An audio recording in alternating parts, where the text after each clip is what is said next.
3000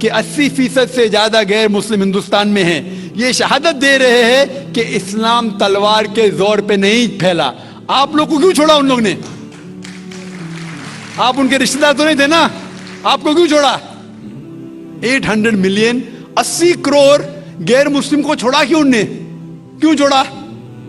اگر دمی تھا حکومت کی 1000 سال سب لوگ کو مسلم بناتے تھے۔ اس سے یہ ظاہر ہوتا ہے کہ اسلام تلوار کے بلبوتے پہ نہیں پھیلا۔ کئی لوگ، کئی غیر مسلم اسلام سے متاثر ہو کے انہوں نے اسلام قبول کیا۔ تو یہ کہنا بالکل غلط ہے۔ آپ کا دوسرا سوال کہ ہمیں کیا کرنا چاہیے؟ یہ علیحدہ لا نہیں ہونا چاہیے، سب ایک ہی کامن سول کوڈ ہونا چاہیے، اور سب مذہب کی اچھے چیزیں لے کے کامن سول کوڈ کرنا چاہیے۔ میں آپ کے بالکل ساتھ ہوں، باقی مسلمان شاید آپ کے خلاف ہوں گے، میں آپ کے ساتھ ہوں۔ کیوں میں ساتھ ہوں آپ کے؟ پہلا چیز، ہم مسلمان اگر دیگر مذہب کے بارے میں جانیں گے، کبھی کامن سول کوڈ کی بات آتی سب سے زیادہ نعرہ مسلمان غلط ہے۔ یہ ممکن ہی نہیں ہے، کیونکہ ہندوستان میں ہندو مذہب کے کتنے فرقے ہیں، یہ ممکن ہی نہیں ہے۔ مسلمان تو صرف 20% یا 80% یا 75% جو ہندو لوگ ہیں، اس میں ہی ممکن نہیں ہے۔ یہ کامن سول کوڈ ہندو لوگ ہی اس کو فالو نہیں کر سکتے۔ ہندو مذہب میں کتنے مختلف گروہ ہیں، ایک کہتا ہے کہ بیٹی کو جانا چاہیے، ایک کہتا ہے بیٹے کو جانا جائیداد، ایک کہتا ہے کہ جتنی کھیتی ہے وہ نہیں جا سکتی بیٹی کو، دوسرا گروہ کہتا ہے، کتنے مختلف گروہ ہیں، ہزاروں۔ یہ ممکن ہی نہیں ہے پاس ہونا، ممکن ہی نہیں۔ میں کہتا ہوں یہ افسوس کی بات ہے کہ ہم مسلمان جانتے ہی نہیں، ہم کو آواز کرنے کی ضرورت ہی نہیں ہے۔ یہ خالی ہمیں چھیڑ رہے ہیں، کیا کر رہے؟ چھیڑ رہے ہیں اور ہم اکسا جاتے۔ Point number 1۔ پوائنٹ نمبر 2، مان لو آپ لوگ قبول کرتے ہیں کہ کامن سول کوڈ ہونا چاہیے۔ آپ نے کیا کہا کہ سارے دھرموں کے اچھی بات کو لینا چاہیے، بالکل صحیح۔ میرا پہلا سوال، آپ اسلام میں ایک چیز بتاؤ جو انسانیت کے خلاف ہے تو ہم نکال دیں گے اس کو۔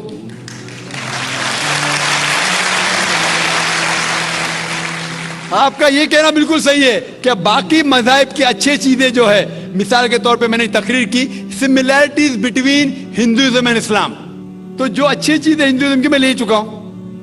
سملیرٹیز بٹوین کرسچینٹی اینڈ اسلام، جو اچھی چیزیں عیسائیت میں لے چکا ہوں میں یہ پوچھنا چاہتا آپ سے، ایک چیز جو اسلام میں خرابی ہے وہ تو بتاؤ مجھے، تو اس کو نکالیں گے نا۔ لیکن منچ کے اوپر جب ڈیبیٹ ہوئے گا انشاءاللہ میں آؤں گا انشاءاللہ۔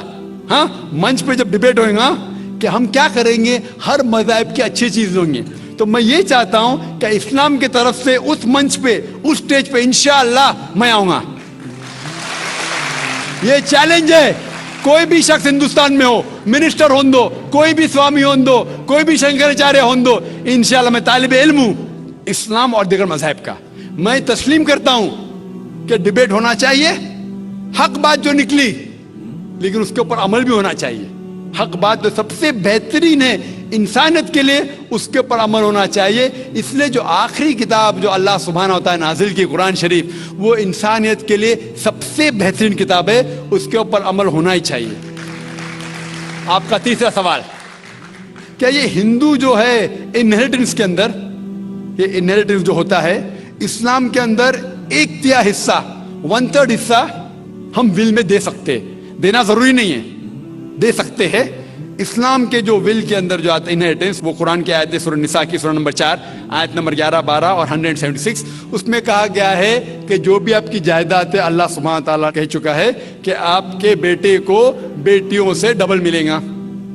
آگے لکھا گیا ہے آپ کے والدین کو 1/6 ملے گا، صرف اگر بچے ہیں تو والد والدہ کو دونوں کو 1/6، اگر بچے نہیں ہیں تو والدہ کا 1/3۔ آگے بڑھتی آیت نمبر 12 پہ لکھا ہے کہ آپ کی بیویاں جو آپ کے لیے چھوڑیں گی، اگر بچے نہیں آپ کو آدھا ملے گا، بچے ہیں تو 1/4 ملے گا۔ آپ جو آپ کے بیویاں کے لیے چھوڑتے ہیں، بچے نہیں تو ان کو ملے گا 1/4، 1/4، بچے ہیں تو 1/8، 1/8۔ یہ ڈیفیکلٹ ہے یاد رکھنا، آپ جا کے ریفرنس دیکھ سکتے ہیں، سورہ نساء سورہ نمبر 4 آیت نمبر 11 سے 12۔ اور اس کے بعد اگر آپ کس کو ول کرنا چاہتے ہیں اپنی جائیداد، میکسیمم 1/3، لیکن یہ ول جو کریں گے آپ یہ ان لوگوں میں سے نہیں ہونا چاہیے. آپ نہیں کہہ سکتے کہ میں میرے بیٹے سے زیادہ محبت کرتا ہوں بڑے بیٹے سے اس لیے اس کو زیادہ دوں گا, یہ بالکل غلط ہے. لیکن جو یہ دائرے میں نہیں آتے ہیں انہیریٹنس کے, ان کو آپ 1/3 حصہ دے سکتے ہیں. آپ کہتے ہیں آپ کو یہ چیز بہت پسند ہے, آپ بھی کرنا چاہتے ہیں, آپ کو کون روک رہا ہے؟ انڈین گورنمنٹ کے حساب سے آپ اگر ول کریں گے, کیا میں میرا 1/3 حصہ دینا چاہتا ہوں, کوئی بھی روک نہیں سکتا ہوں, میں بھی نہیں, نہ منسٹر بھی نہیں. اور پورا اگر فالو کرنا چاہتے سچا دھرم, آپ اسلام قبول کر سکتے, ہم آپ کو ویلکم کرتے. وآخر دعوانا الحمدللہ رب العالمین.